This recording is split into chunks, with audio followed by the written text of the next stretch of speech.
Just go back and chat to the players first. I'm Good Luck, and I'm here at the Telkom Zoo Gaming Championships. I'm standing here with Rob Pandatank Buerta, who has gone 4-0 in his groups. He's defeated everyone 2-0 all the way across the board. Rob, how's it been so far for you? Well, so far it's been relatively easy. I've mostly gone through my games in a pretty convincing fashion. My one game against Drager was actually pretty close. I think he played really well, but other than that, I'm pretty confident about my position. And Pandatank has one more game to play in the group stages before he heads off into the elimination. Rob, are there any players you're looking forward to facing in the elimination stages? I'm not sure. I guess it would be fun to play Chase, since we used to have a little bit of a rivalry. Maybe Skiblet as well, considering he's mostly widely considered the second best player. So I think that'll be a pretty good game.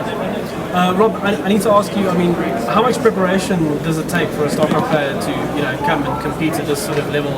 This is South Africa's cream of the crop Starcraft players. How much preparation have you put into it for the gaming championships? You need to put in a lot of preparation if you want to be at the very top. I personally put in about 6 to 8 hours every day leading up to this tournament. Just looked at the different opponents that I could face against and tried to learn a little bit about their styles. And I think a lot of the guys that are aiming for the first place have been putting in maybe not as much, but a very good amount of effort. Excellent. Rob, thanks for your time and good luck for the rest of your games. Thanks.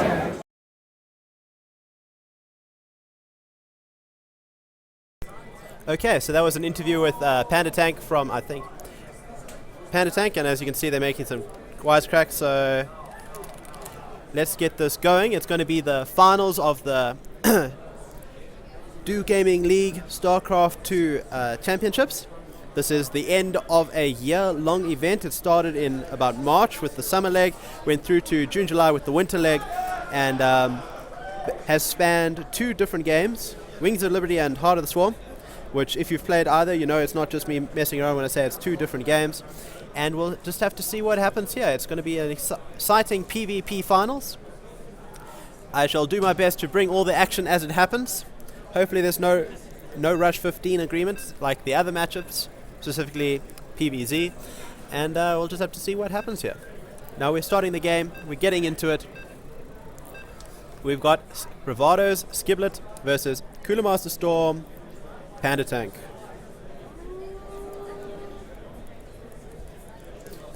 Okay, and we've started. We've got Polar Knight, we've got Skiblet spawning in the top left, Pandatank spawning in the bottom right. And again, I'm not going to expect anything really different from these players until about the pylon placement, which doesn't look like to be any proxy, so I'm going to expect the same build up until about 13, 14 supply. We'll see how soon the gates are placed. This is going to be quite an interesting matchup. Pandatank does do quite well in PvP, just on the sole fact that he does quite well in South Africa, and South Africa is a very much Protoss-based country, I suppose I could say, with Protoss traditionally doing well throughout StarCraft 2. Now we've got these 9 pylons coming out. Pandatank is slightly slower, but I don't think that's anything to worry about right now. I don't think it's going to supply block anyone. We'll just have to see what happens here. And yeah, let's just... Yes, everything's on. Okay. So now we're dropping those chronobusts on. It's going to be mirror image, as you can see there. Nothing really much to say or see. We've got the income and the the minerals in the bottom right. Let's get rid of that. And there's my income and my APM. I forgot about that tab. Now we've got 13 gates coming up from both players. We've got Skiblet scouting for proxies. Potential cannon rush on the side there. Now you can't power a cannon from the low ground anymore, so that's one less thing for them to worry about. And again, we have mirror builds with the assimilators coming up again. Now Pandatank looks to be going for a double assimilator build, just maybe to deny the steal. He is then going to scout, making sure to hit those corners, make sure that there's no proxy. The nice thing about this gate placement is that it covers this area as well. So moving on, we've got Skiblet with just the 1 gas. Second pylon coming up. Pandatank's pylon's a little bit late. He might end up a bit supply blocked, but I somewhat doubt it, considering his level and just the timing of these things. In fact, no, he won't be supply blocked at all. But by going for double gas, and again with just 2 in each gas, his cybernetics core is going to be a little bit later, 10 seconds, and we'll just have to see how that plays out. For Chase, it didn't make too much of a difference. The game was decided on something else besides that. Skiblet is notorious, and I say that only really seen 2 games of his, but he is notorious for not transforming his warp gates straight away. So that is something that Pandatank, if he's aware of, might decide to go do some extra pressure. Skiblet's gas, even though he has 3 on the 1, is substantially lower to Pandatank's. Now 3 on each, I see there. And we see that there's 6 probes on gas for each player. And we've got the warp gate research started. Pandatank's warp gate is 15 seconds slow, so building up on that 10 seconds. And his mothership core is about 15 seconds slow as well. So that the 10 second cyber core difference is compounding a bit onto itself. Pandatank's mothership core is out. Skiblet's got a Zealot scouting. Pandatank has scouted that. We've got the mothership core just coming to deny the probe scout. We've got both players going for Twilight Council. Now, Pandatank's Twilight Council is again 10 seconds late. Now, if there's an engagement as Skiblet's blink finishes, if they're going for blink, he would have the advantage of 10 seconds of extra micro. So that is something to be aware of. Pandatank is doing some nice harass onto this Zealot, but the Zealot will not actually get in. That Stalker's out just in time. He's not going to be able to scout the Twilight, which is at the back, and he doesn't manage to see anything really beyond what the probe saw. So that is quite intriguing. On the other hand, we've got Blink coming out for both players. Skiblet's Blink was not as quick as it could have been, so I think that's going to hurt him a bit because it gives him 5 less seconds. Again, if he goes in as Blink finishes, he's got 5 seconds of nice micro. You can pick up 2 Stalkers, and then it comes down to pure micro wars. So that is something just to be aware of. Okay, so if we look at the APM, Pandatank's keeping up a nice APM of about 180, 190. Skiblet's a little bit lower, but Protoss, you can, if anything, Show has taught us. Now, Show is a Terran player. You can win with low APM. So I wouldn't be too worried about that right now. If we look at the supply lead, however, Pandatank is ahead with 1 Stalker and 1 Zealot to his name versus Skiblet's 1 Stalker. Pandatank's also going for a DT follow-up, and Skiblet's going for a Robo. So this is going to make a big difference, and there is some pressure happening over here. We've got this Nexus Cannon. It's going to pick up the Zealot. He's not going to be long for this world, and there comes the last hit. And we've got this warp in coming in from Skiblet just to push the Stalkers back. Now, he does have earlier blinks. No, he does not. Pandatank has been chrono boosting his blink, and he's caught up. That's the wonders of chrono boost. And we've got the mothership core coming in here, but the Nexus Cannon was up still, so that mothership core is actually taking quite a lot of damage for very little gain. We've got Skiblet moving out on the map, we've got Pandatank moving out on the map, and it looks like we might even end up in a little bit of a base race scenario. If Skiblet can get an Immortal out ASAP, he might have a good chance. But the blink for Pandatank has finished, and it's going to come down to nothing, because there's nothing there. There's not even enough energy for a recall to make sure that damage is done. Now, Pandatank has realized that there's no one there. That's a bit worrying for him. He's turned around and he's running straight back home by the looks of the thing. And I think this is the wrong call. Skiblet has blinked at the ramp. He's picking down that Artosis pylon that's going to unpower 2 gates. And he's going to do quite a bit of damage here, and this Mothership Core will have some damage. Now, Pandatank has decided very late to go into a base race scenario here, but that's the thing, it's very late. And I think that this is very much favoring Skiblet at the moment, because he is hitting the economy hard, and there's an 8 worker difference right now. Skiblet is putting some nice pressure on Pandatank. I'd really like if he killed the second pylon here, as it's the only thing powering those gateways. He is cleaning up the economy though, where Skiblet doesn't have any units left, but there's still only 4 Stalkers. And we look at the numbers, it's 9 Stalkers versus 7 and 2 Zealots. So this is very much in Skiblet's favor if he can get back. But here's the Planetary Nexus, and Skiblet has decided to run away, leaving Pandatank with just 2 probes. On the other hand, we've got some Stalkers coming out for Pandatank, and if Skiblet can clear off these Stalkers, he wins. However, he does have to get back as soon as possible. If we look there, we've got 16 probes and 8 Stalkers versus 10 Stalkers and 1. And no one has enough for another warp in, so this is very much a case of it's going to come down to Blink Micro Wars, and I think Skiblet has the advantage here because he has 15 more probes and 2 observers. That's something we noticed from Skiblet last game. He does go very heavy on observers.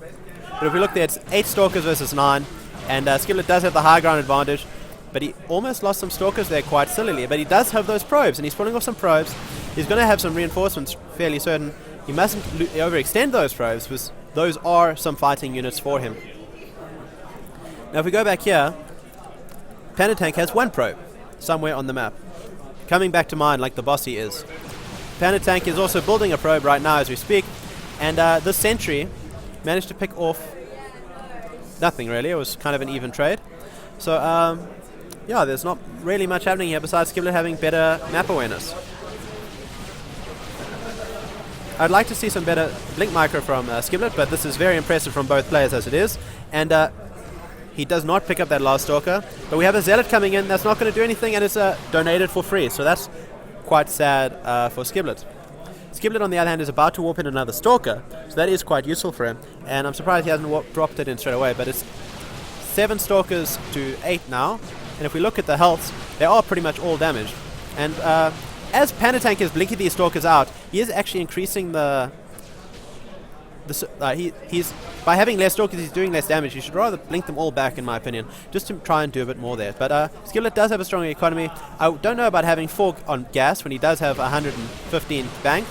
We'll have to see what happens here. Now, Pandatank is relying on his superior blink micro, but he's going to lose a couple of Stalkers, and I almost think Skiblet can just aggressively blink forward here and end off the game, because it's now 8-7 with 10 probes. And again, there we go. Skiblet has realized he doesn't need quite so much gas, so now he's only going to go the 1 in gas. He's getting some more minerals, trying to get those 2 extra Stalkers out that he can afford really soon. And we'll just have to see what happens here. Now, if we look at Pandatank Stalkers, they are very low. Skiblet's warping in new ones, and I think this is very much a game that's going to go in Skiblet's favor. And Pandatank is just not seeing the writing on the wall just yet. There's the GG. He realized that he was in an unwinnable position, and that is the game. And if we look at the APM spikes at the bottom, on the bottom right there, we've got 252 spikes versus 156, even though Pandatank did have the higher APM through most of that. So Skiblet is 1 up in this best of 5 against Cooler Master Storm'Pandatank. Bravado Skiblet, let me say. And this is quite against the popular vote, because Pandatank is the Grandmaster player. He does have more competitive tournament experience. He does generally do better than Skiblet. And I think it's quite surprising that it came down to just that bit of a bad decision from Pandatank when Skiblet went for his base. He decided, should I, shouldn't I, should I, shouldn't I, should I, shouldn't I, and he didn't attack, and it just let Skiblet do more economy damage quicker, which stopped Pandatank's reinforcements coming in, and that very much was the story of the game, in my opinion. So now we're just going to wait for the second game. Pandatank's probably giving a bit of a thought, and we'll have to see what happens here. I think after that type of game, it was, I won't say it was a game that went to a macro game. It was 1 base versus 1 base. It was Blink Stalkers versus Blink Stalkers. I didn't actually notice if Pandatank used his Dark Shrine or even had it in the end. But yeah, that is something just to keep in mind of. Like, Pandatank tried to be a bit greedy with his tech, tried to go for like a, well, if you do what I'm doing, I'll win. And Skiblet countered it with the Robo, and he got the double observers. So yeah, we're setting up for game 2 now. It's Pandatank versus Skiblet, Grandmasters versus Masters, Cooler Master Storm versus Bravado, Protoss versus Protoss, green versus pink. I don't know why people choose pink these days. But yes, we're going to be playing on Belshire Vestige LE, Ladder Edition. This is a map that has been around for a long time. It started off in the GSL, if I'm not mistaken. And yeah, we've got Pandatank spawning in the bottom right as the green Protoss, Cooler Master Storm'Pandatank, and in the top left as the pinkish Protoss, Bravado's Skiblet. And again, this is the finals of the Starcraft 2 DGL Championships, sponsored by Telkom, and I see Alienware signs everywhere. Okay, the players have wished each other good luck and to have fun. That's what that stands for. And again, I'm very much expecting not to see anything excitingly different until about the double gas from Pandatank and the single gas from Skiblet. And we'll just have to see what happens here. Now, this is a larger map. Well, it looks like a larger map because the bases are in the corners as opposed to just slightly off the corners as they were last time.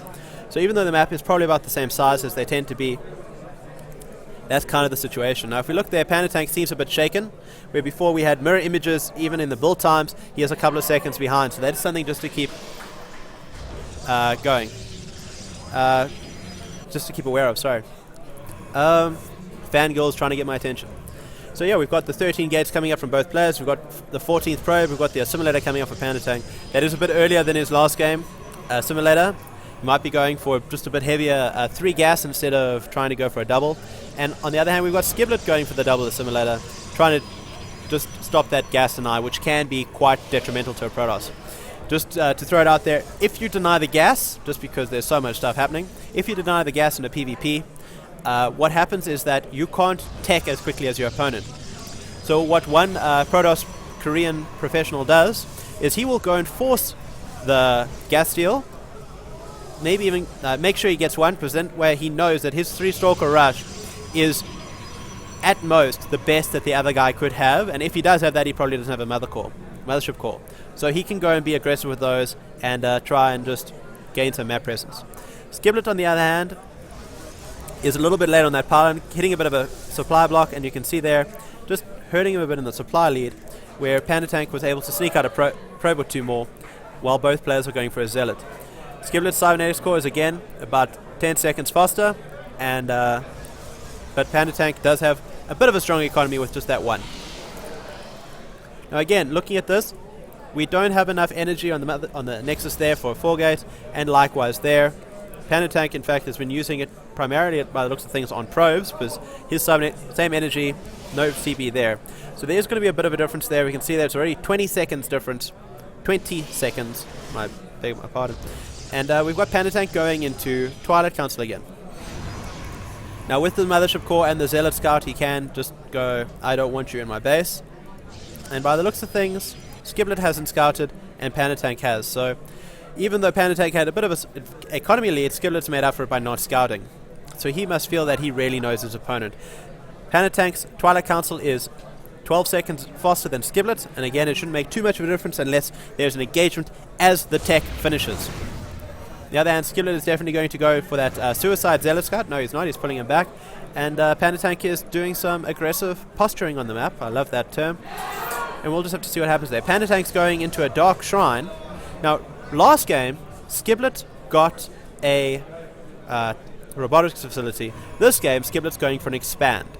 So, if he doesn't have a robotics facility to counter this DT Shrine, and he's getting one of his own, it's going to end quite badly for both players. Now, if we look there, we've got 2 gates coming up for Pandatank, to a total of 3. Dark Shrine coming along. There's about 20 seconds difference there. We've got a robotics facility from Skiblet. Now, this is going to make a big difference. Now, Pandatank is scouting here, and chances are he's going to have to pull this back. He might have to recall it. The Stalkers do chase quite well. No, it's going to get away on very little HP. No, it's not. He's moving it back in. He's going to lose his Twilight Council. He loses his Mothership Core for nothing, for no gains, no Nexus cancel, no nothing. Skiblet, however, has noticed the proxy pylon, has noticed the Zealot and the Stalker. We've got a Zealot and Stalker of their own, but Skiblet has a Mothership Core somewhere. In fact, it's coming back as we speak. So this is going to finish. Now, we've got the robotics facility for Skiblet coming out. He has to... Okay, now this is going to come down. Can Pandatank get in a Dark Shrine here? It looks like he can get a DT in, so that's going to be quite annoying. Skiblet has to get an Observer straight away. He has to get an Observer straight away. He realizes there's DTs. There's 3 DTs running around the map. He has to get that Observer. He's not building an Observer. He's trying to save his Stalkers with Micro. And this is not going to end well for Skiblet here. It's quite a cheesy build. We've got the Observer coming out. We've got 2 more gates now. But Skiblet doesn't have the advantage. So he really needs... I'm not quite sure why I did... Oh, is there... No? Skiblet casts a panic Nexus Cannon to try to stop DTs coming up the ramp as the Observer spawns, but they weren't coming up the ramp.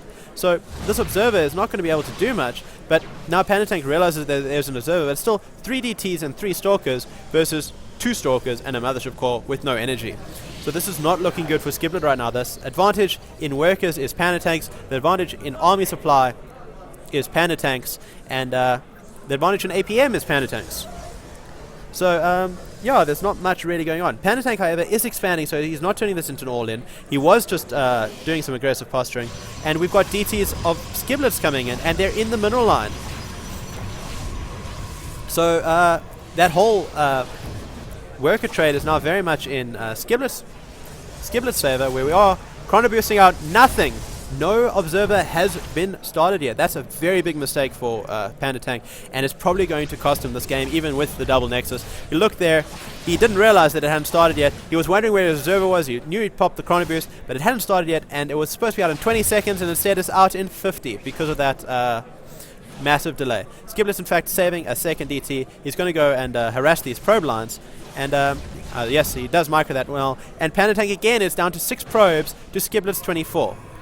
Skiblet has a robotics bay. Skiblet has an observer. Skiblet has an immortal. He also has 2 stalkers and 3 zealots. And while those aren't great versus DTs by themselves, DTs are relatively squishy.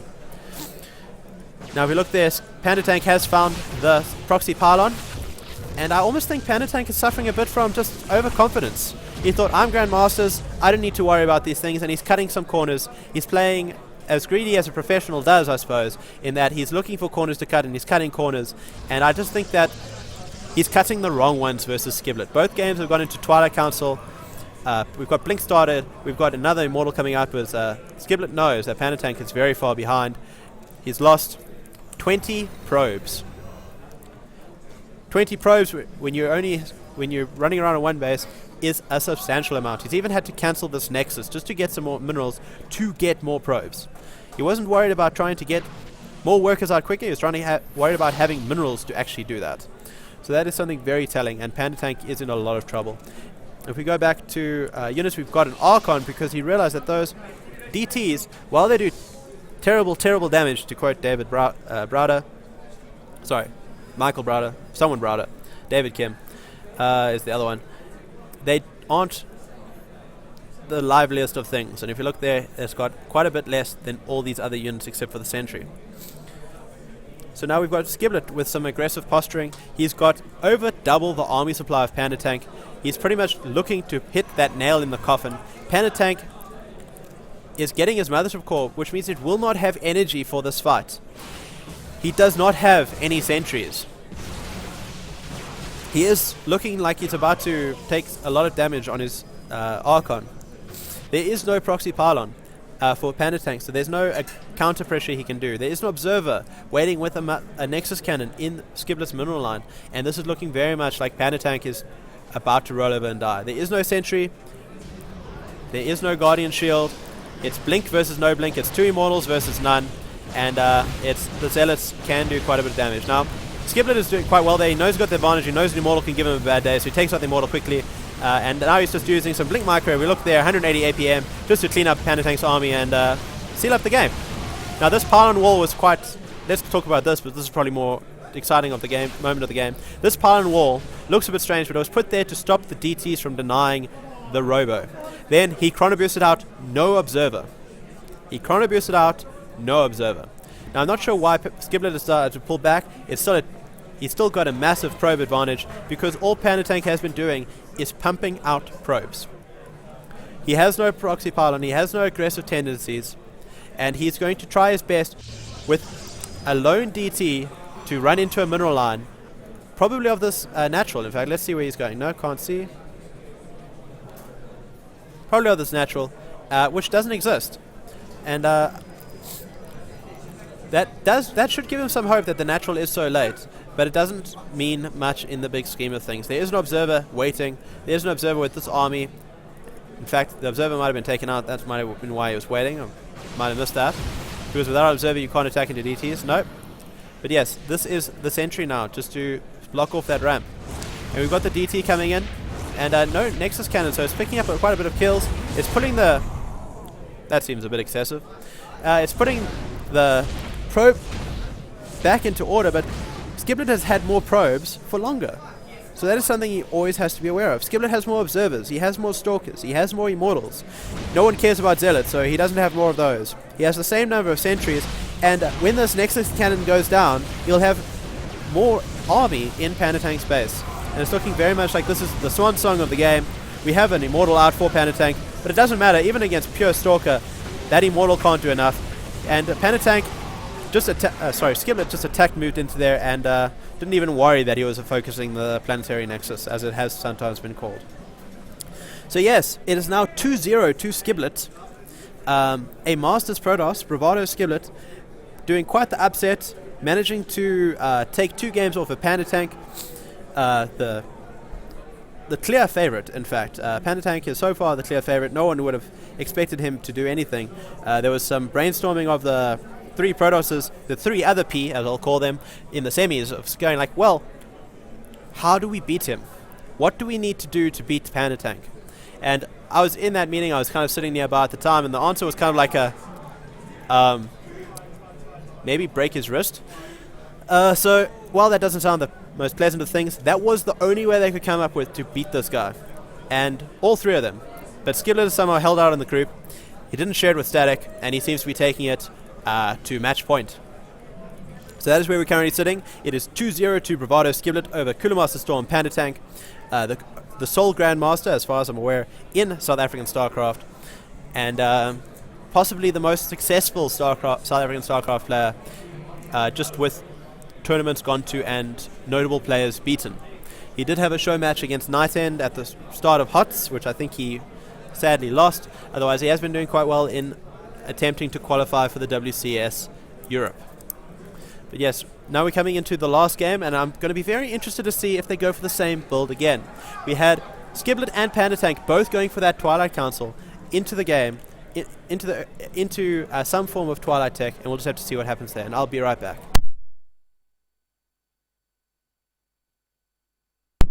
Okay, so yeah, we're just waiting on the map here, and just to touch more onto that Twilight Council. So in both games, they've both opened Twilight Council. In both games, they've gone for gas-heavy builds. In Game 1, they both went Blink, and Skiblet came out on top. In Game 2, they both went DTs, and Skiblet came out on top. Now, it makes me very interested to see in what will Pandatank do, because in both games, Skiblet has gone Twilight Council, and Twilight Council is beaten quite hard by Robotech. Be it Charge Lots beaten by Colossus, Blink Stalkers beaten by Immortals, or just DTs beaten by Observers. And while Stargate play, which Skiblet did show us in the semifinals versus Chase, does beat Robo, coming into the coin flippy rock paper scissors nature of StarCraft 2, of PvP, it could be what he needs. I think he needs to change it up here.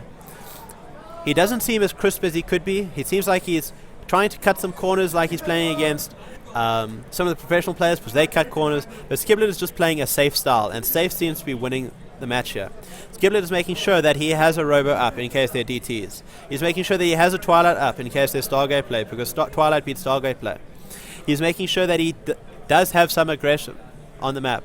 And I think the fact that Skiblet didn't scout Pandatank shows that he knew that Pandatank is going Twilight, or going something that his build would do well against. And I think that should get into Pandatank's head a bit, and Pandatank really needs to change it up to have a chance of taking a game off Skiblet in this final one, especially of taking this match, rather, especially coming down from 2-0. Coming back, my apologies. So we're waiting on our pink Power Ranger Protoss to join the game, Skiblet, currently 2-0 up on CMStorm'Pandatank. And if you're wondering who that wonderful nickname in there, that's Arachne, from the Greek Arachne, just because I can. Pandatank has artfully chosen the Panda Marine, which brings me on to my next topic of a Marine walks into a bar. There was no counter. Okay, but sadly no Terrans in the top 4, so he probably walked into the bar and realized he was in the wrong match.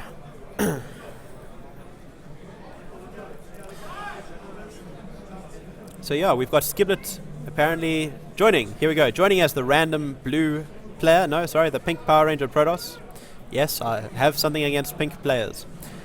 And if I'm not mistaken, I think Skiblet might be wearing a shirt for this. Because last year, when he was playing the semi-finals, he didn't have the shirt and he didn't do too well. But with the shirt, he's managing to just do something.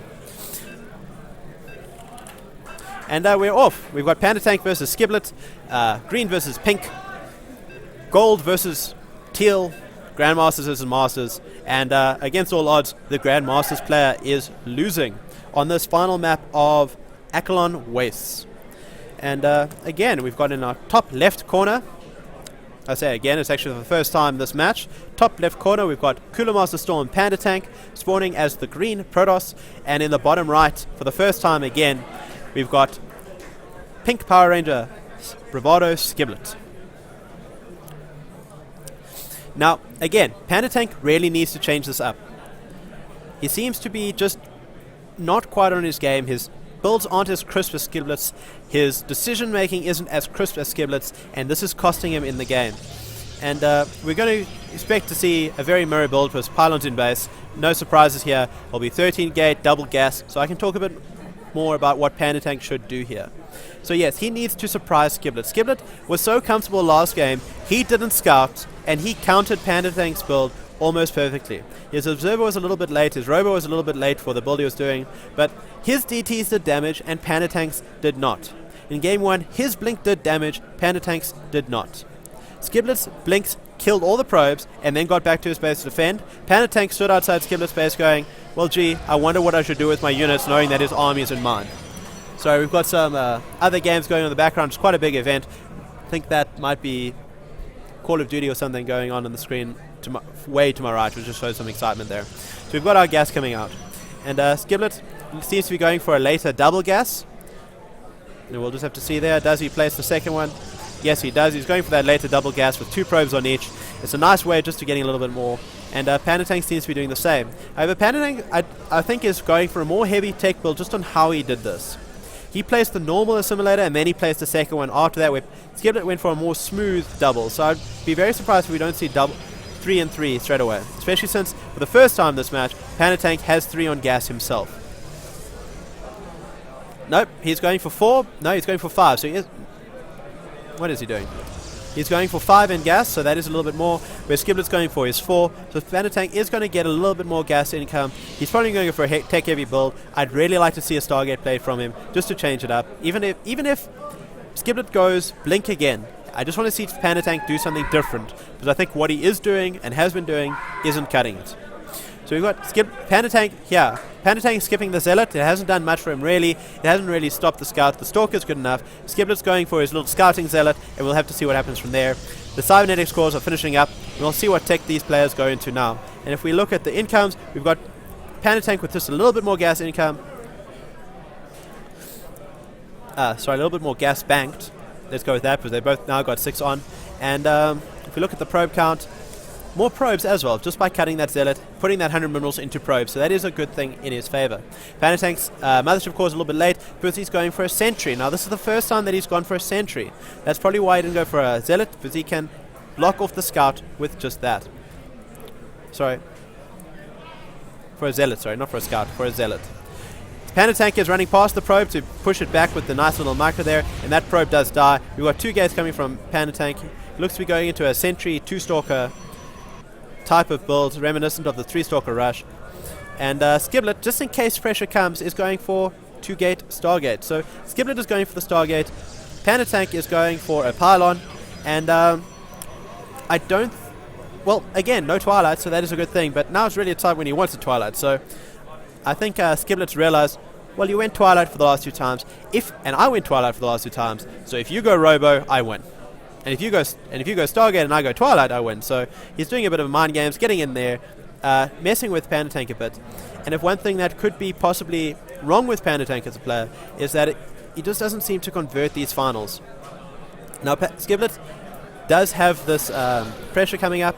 Pandatank missed that force field. He would have really liked to have trapped one of those units, get it for free. But at the same time, he is going for a probe that has been scouted, and this Mothership core does scout the probe. The Sentry scouts the probe. And even though this pylon might finish, I don't think much is going to happen there. Pandatank is actually posturing with that pylon, I think is the term. He's not going to do anything with it. He's going to leave it there, see what happens. Skiblet tried to draw back Skiblet's army, which did not work. And that's the end of the probe. And Skiblet knows that Pandatank's expanding, so there is no pressure coming in. There is a Robo coming in, which, as we said, counters Twilight, but Skiblet has no pressure on him. He can go Stargate into Twilight. Pandatank has to take a risk, has to decide what is happening, and he's going Robo into a Stargate play. So Pandatank's play from here is to try and get some static defense, try to keep his Mothership core alive by not moving it out in the middle of nowhere, kind of like this, and we'll have to see what happens. Now, we do only have 3 Phoenixes out for Skiblet. And Pandatank has seen it now. Pandatank has scouted, has successfully scouted. He sees the Nexus, he sees the Stargate. He knows that there are Phoenixes on the map. He's going Blink straight away. And this Robo is going to be nice for if he needs just an observer to out and scout, but it's not ideally what he wants. He does have the probe lead, he does have an earlier expansion. We do have these 3 Phoenix though coming in to correct that. He's got his Stalkers in the middle line to stop it, but they won't be able to kill one of them fast enough. If we look there, Skiblet is managing to pick up 2 probes for no loss, with not even hull damage done.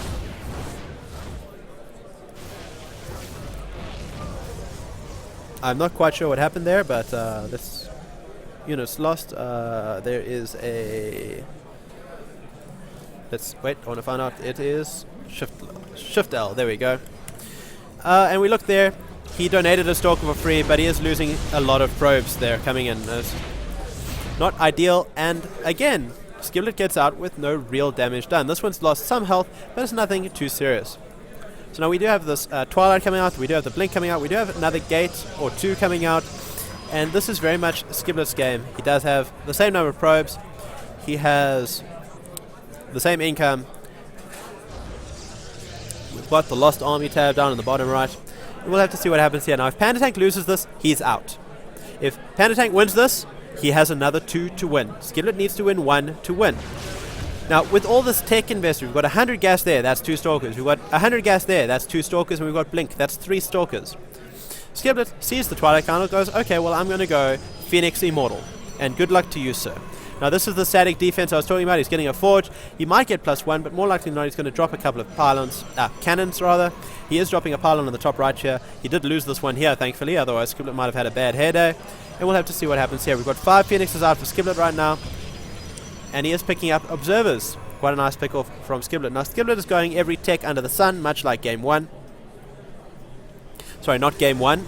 Game 1 versus Chase in the semi-finals, not Game 1 here.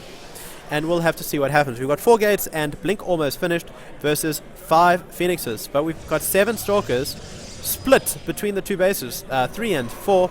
So they probably won't be able to do anything here. But we do have Blink finished off now. And we'll just have to see what happens. Now we've got these Stalkers coming to try to pick off.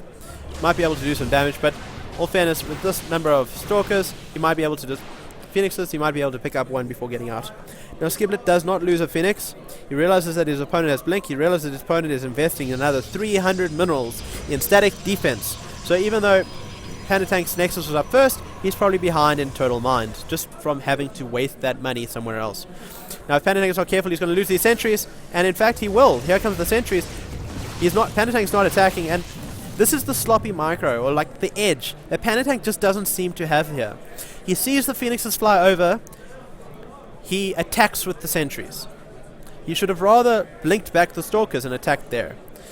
Instead, we've got Pandatank moving in with 7 Stalkers, 4 Zealots and 2 Sentries versus 5 Stalkers, 3 Immortals and 4 Phoenixes. So if he fights here and those force fields are good, Pandatank can lose a lot of minerals. We do have that Panic Planetary Nexus coming out from Skiblet again. That is something I'd like to see him do better. But we do have these Phoenixes coming in to do more harass, because there's nothing stopping them. Pandatank's out on the map. Skiblet knows this. Pandatank is ahead in probes, and he is sort of holding Skiblet back, but Skiblet's going for Colossus. And Pandatank has nothing to stop that. He has no Void Rays, he has no Archons, he has no Storm, and that's something that you should be very worried about.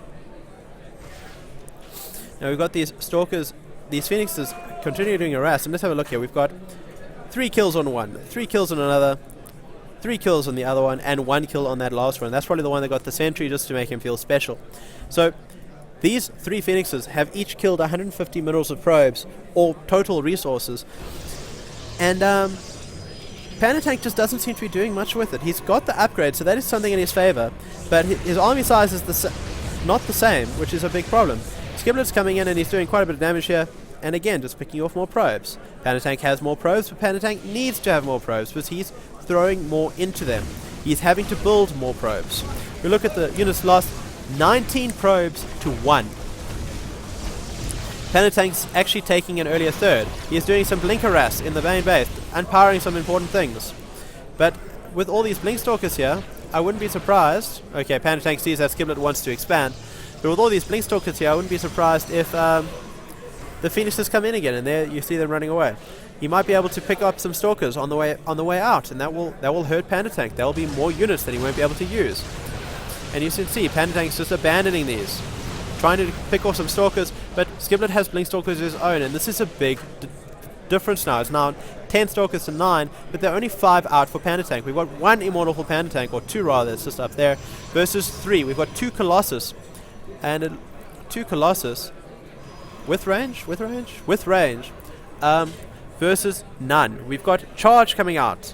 We've got +1 almost finishing to Pandatank's +2, but Colossus do so much damage with just +1 that +2 doesn't mean anything. The Zealots will just evaporate. Now here we've got some Storms coming out. These High Templars are going to be good. They're going to be able to lay down some Storms, make some Archons, try and stop the Immortals from doing Zealots and the Stalkers from getting to his back line, stop the Colossus from focusing his back line. And we've got Pandatank coming out with a Stargate. This is again nice progression from Pandatank. He's caught these Phoenixes. These Phoenixes are no longer as worrisome as they once were. There are only 2 left. I'd be surprised if he starts building more. He's got a Stargate coming out. And with the Stargate, I'd expect to see some Void Rays and Phoenixes just to try and stop these Colossi. But Skiblet has a bigger army. He has got a better army. He's got a better upgraded army. He's getting +1 armor, which is going to just negate the upgrade advantage he's got in that he doesn't have in the ground weapons. So this is not looking good for Pandatank. But the longer this game goes on, he's going to be mining more. He's got more probes. He's got more bases. He's got more gas. And gas is very important to a Protoss unit, so a Protoss player. So the longer this game goes on, the better it is for Pandatank. But he has to start covering it now. So yeah, we've got a Warp Prism coming in for Pandatank. We've got these Phoenixes scouting the Warp Prism. We've got the Stalkers just using Blink. We've got Pandatank not reacting to these Phoenixes. We've got the Warp Prism being donated for free. And I'm not quite sure what is happening here, but Pandatank donated 200 minerals and 100 minerals for 200 minerals and position on the map. Skiblet, on the other hand, is supply blocked. But if we look here, we've got 3 models for 3. That's good. We've got 9 Stalkers to 10. Not great. Those Phoenixes are going to be a worry. We've got no Stargate units yet. Here we go. We've got Tempest coming out. That's what he needs. We've got double Stargate Tempest on the way. We've got Pandatank with increased income. We've got a solitary Colossus being rallied across the map to donate. And Pandatank realizes if he can pick this up, that's 500 minerals. That's 300 minerals, 200 gas rather, 500 total. Resources is what I meant to say. That Skiblet won't have, and he's running, and he's going to pick it up. But if he's not careful, he can lose everything, and he's going to have to blink away. And again, not quick enough. As a Grandmaster player, he should have done that more quickly. Skiblet did, however, lose another Phoenix. I don't know where the last one is, but we'll have to just see what happens here. We've got Pandatank with control of the watchtowers, which is good for him. He needs to know when that army moves out. We've got Skiblet with another fail rally point. This is not good for him. If he's not careful, he's going to lose this, and it's going to go very much back into an even game.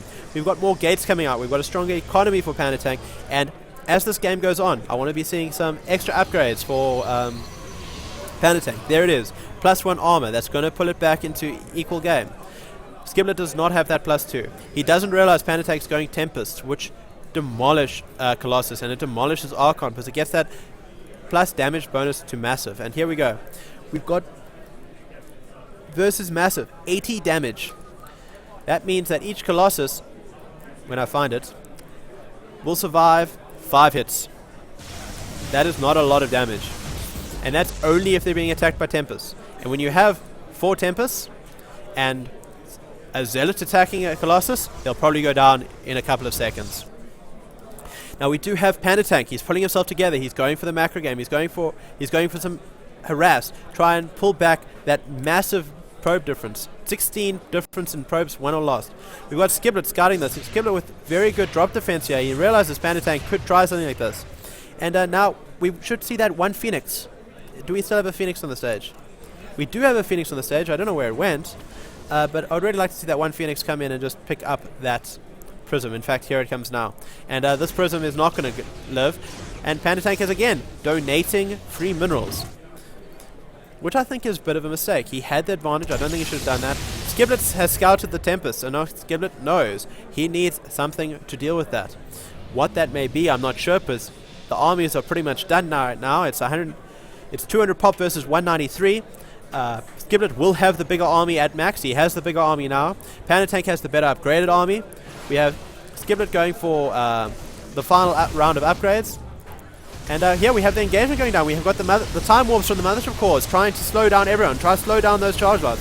We've got the Colossus standing at the back. We've got the Tempest attacking the Colossus. We've got the Blinkstalkers coming around trying to pick off the Tempest. We've got Immortals just wailing away at whatever they can hit. We've got Stalkers going in on the Archons. And if this ground army can be picked up, before the Colossus die, I think that's bad. But if we look there, the army supply is still in Skiblet's favor by that small number. We've got Immortals only left for Pandatank, for Skiblet rather, versus armored only. We've got that last Colossus fighting off one Tempest, so that was an amazingly close fight. And I won't even say positioning came into it. There was no positioning from either player by the looks of things. It was just the players attack moving. They were going like, what is my problem? Tempest. Kill the Tempest. What is my problem? Colossus. Kill the Colossus. And that's what happened here.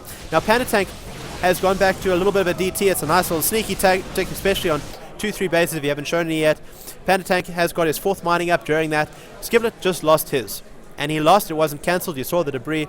Sorry for not noticing that during that whole fight. But that's even more telling. Pandatank with his superior upgrades, that armor upgrade made a difference. Skiblet fighting without that armor upgrade, when he was behind, it was 3-1 versus 3-2, attack defense. That made a big difference in that fight in my opinion. And just let the Stalkers, let the ground army live long enough to kill those Stalkers. And his air units, I'd really like to start seeing some upgrades coming in for them. I don't think he started any yet, and I think that's a bit of a problem. But we've got the second engagement now. Skiblet's re-popped faster at 66 to 101. We've got Pure Zealot pretty much versus Pure Zealot. And they're both charge lots. And for now, Skiblet has got the better upgrades. And now he's posturing on the map. He knows he's got the better upgrades. He saw what the upgrades were there. He's got his Colossus. He's got his Archons. He's got the Mothership core. There is no planetary overcharge coming down. Photon overcharge. We've got these Colossus just coming in, and if Pandatank hadn't lost all those Tempests, if he'd rebuilt them quicker, he's got so much bank, it would have been a different game. But it really looks like this is going to be a clean sweep. It's going to be 3-0 to Skiblet, and he's going to be the new DGL champion. And there's nothing really Pandatank can do here. He's in the base. There's no mineral line to speak of. It doesn't matter. It doesn't matter if you're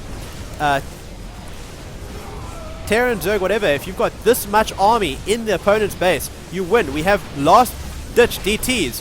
We've got mass DTs. We've got 9 DTs going on Skiblet's army. And if he can clean this up, Pandatank might actually have a chance because he has the stronger economy. He hasn't stopped mining. He's got 3 bases. Skiblet is having to run away. We have an observer now. Skiblet can just turn around. I might have called that a little bit earlier, but I still think Pandatank's in a horrendous position. There's a 20 army popped supply difference. Skiblet is on the same number of probes. He has better upgrades. Okay, now the upgrades are equal. All we've really got is a bunch of DTs and a bunch of charge lots to hold off. Where'd the Colossus go? I knew did all Colossus die? Whoops. To hold off Immortal, Zealot, Stalker. So actually this is really good for Pandatank right now. His army is quite really cost efficient with it, and he's donating up the Mothership core. So until those Colossus arrive and more Archons get warped in, so now Pandatank has a good advantage.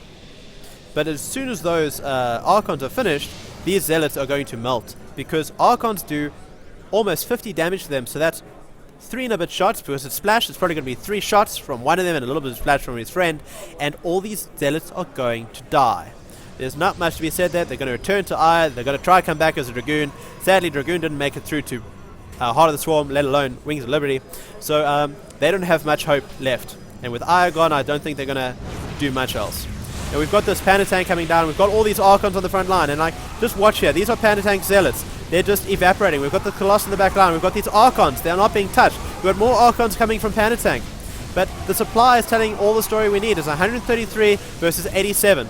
We have 2 Archons left, 15 army supply, 21 army supply versus 72.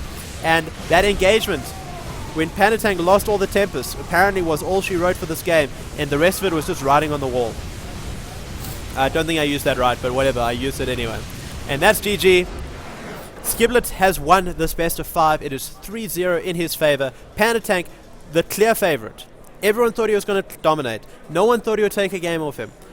looked human, looked mortal, messed up a game, didn't look as crisp as he should have, in my opinion. Some of his decisions were a bit iffy. He didn't seem to react like a top-level player should react, especially one who's been Grandmaster for well over a year, and I think it cost him. I think he came in here a bit overconfident, might have gone out for a drink last night, who knows, I'm sure he didn't. I didn't say that. Because, I mean, obviously he has a game to play. I didn't say that. But, you know, just the stress of yesterday. There was a lot of games yesterday. I'm going to go with that one. There were a lot of games yesterday. And they played group stages. I think it was 2-3 games in the group stages, followed up by the round of 8, going into the semi-finals first thing this morning, 9 o'clock, followed up by the finals at 10:30. And it might have just been a little bit much on him. And we'll have to see what actually happened there, because I really don't think that this was a series that Pandatank should not have taken a game off of Skiblet, especially considering the quality of PvP in South Africa, and that Pandatank has been topping it, and the fact that Pandatank has a lot of experience against just top-level players, Protosses, Zergs, and Terrans alike, but especially Protosses for the semi-finals. And yeah, that's it. Skiblet, Bravado Skiblet is the DGL champion. He won 3-0. There's not much more to say on that. I want to go here. Pandatank, crowd favorite, did not win a match in the final. So, as much as PvP is apparently a coin flip matchup, or rock, paper, scissors, Pandatank kept on going, went rock for the first 2, and he lost to Skiblet's rock, because sometimes rock is just harder than rock. And in game 3, he went paper to Skiblet's scissors. No, he went scissors. Wait, no, what? Rock beats... Yes. He went paper to Skiblet's scissors. That is right. Okay, so that is a clean sweep, 3-0 to Skiblet. And we're going to be getting into the 3rd, 4th playoff,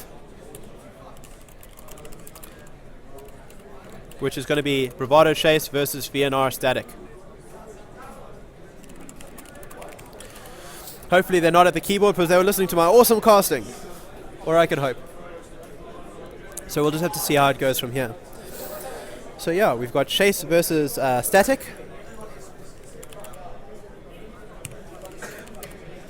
And this will be for 3rd, 4th. Difference in some prizes. Let's look here. First place is 6,000 Rand and one-time Alien Aurora PC and hardware from Cooler Master.